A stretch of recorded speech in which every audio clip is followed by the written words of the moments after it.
السلام علیکم۔ انتقام کس نمبر تھی؟ عبداللہ پیسوں کو دیکھ کر بہت حیران ہوا اور اس کی آنکھوں میں آنسو آ گئے۔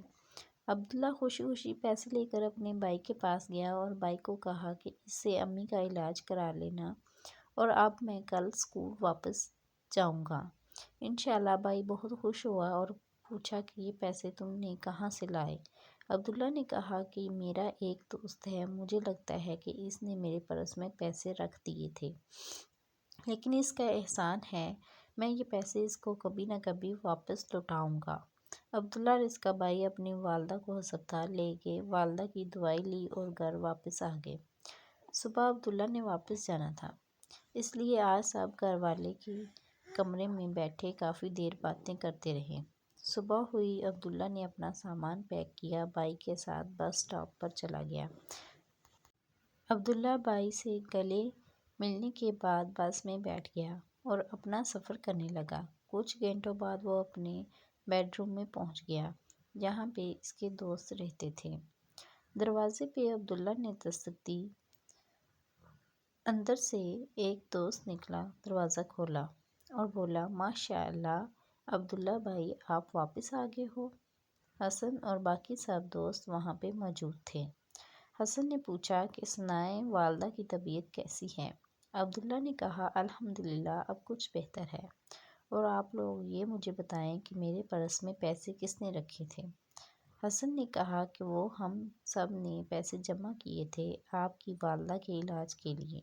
ہمیں پتہ تھا کہ اگر ہم آپ کو ہاتھ میں دیں گے تو آپ نہیں لیں گے، اس لیے ہم نے آپ کے پرس میں چھپا دیے بغیر بتائے۔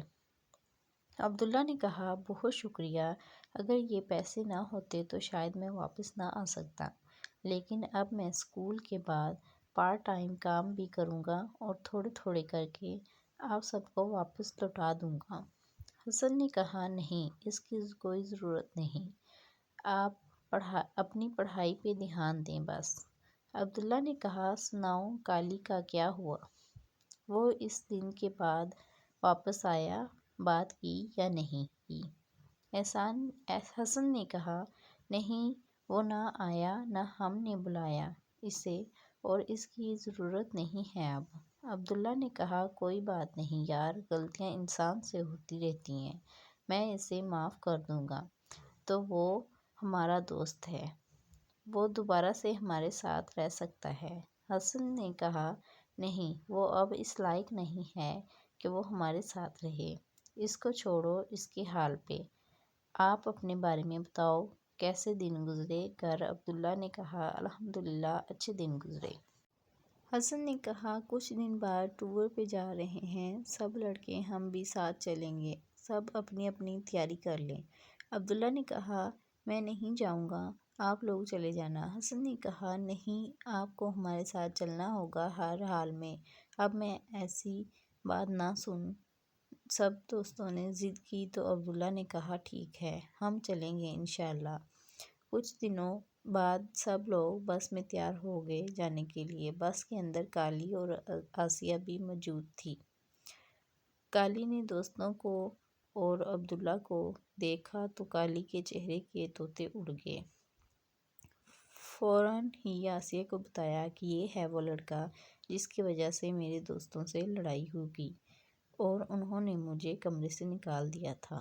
آسیہ نے کہا، کوئی بات نہیں، اب ہم ٹور پہ جا رہے ہیں، دعا کرو کہ ہم جنگل میں جائیں، وہاں پہ میں ان کو دیکھ لوں گی۔ سب لوگ گاڑی میں سوار ہو گئے اور گاڑی چلنے لگی۔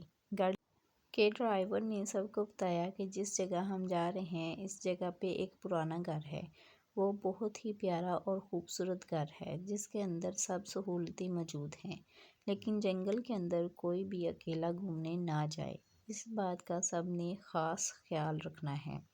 یہ سن کر آسیہ کے چہرے پر خوشی سی چھا گئی۔